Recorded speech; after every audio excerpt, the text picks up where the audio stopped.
ബന്ദി കൈമാറ്റത്തിന്റെ രണ്ടാം ഘട്ടത്തിൽ 4 ഇസ്രായേലി വനിതാ സൈനികരെ വിട്ടയച്ച ഹമാസ് പകരം 200 പലസ്തീൻ തടവുകാരെ ഇസ്രായേലിന് കൈമാറി.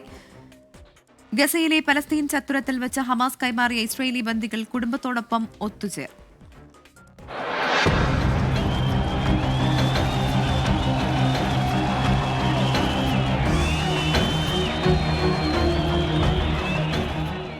ഇന്ത്യൻ സമയം ഉച്ചകഴിഞ്ഞ് 2:40 ഇസ്രായേലി ബന്ദികളായ 4 വനിതാ സൈനികരെ ഹമാസ് വിട്ടയച്ചത്.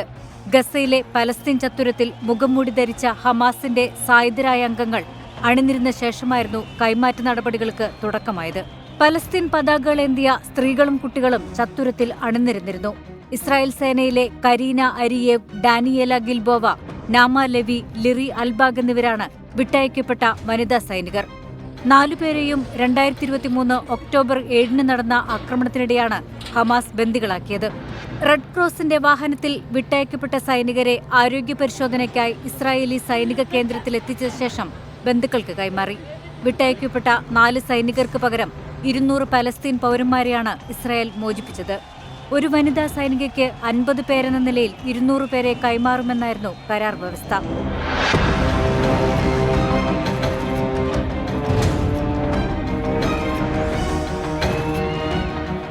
അതിനിടെ ബന്ദിയാക്കപ്പെട്ട ഇസ്രായേലി പൗര അർബൽ യഹൂദിനെ വിട്ടയക്കും വരെ വടക്കൻ ഗസയിലേക്ക് മടങ്ങാൻ പലസ്തീനികളെ അനുവദിക്കില്ലെന്ന് ഇസ്രായേലി പ്രധാനമന്ത്രി ഓഫീസ് വ്യക്തമാക്കി.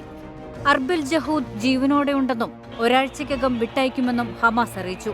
വെടിനിർത്തലിന്റെ രണ്ടാം ഘട്ട നടപടികൾ സംബന്ധിച്ച ചർച്ചകൾ ഫെബ്രുവരി 4 നടക്കും. International desk 24.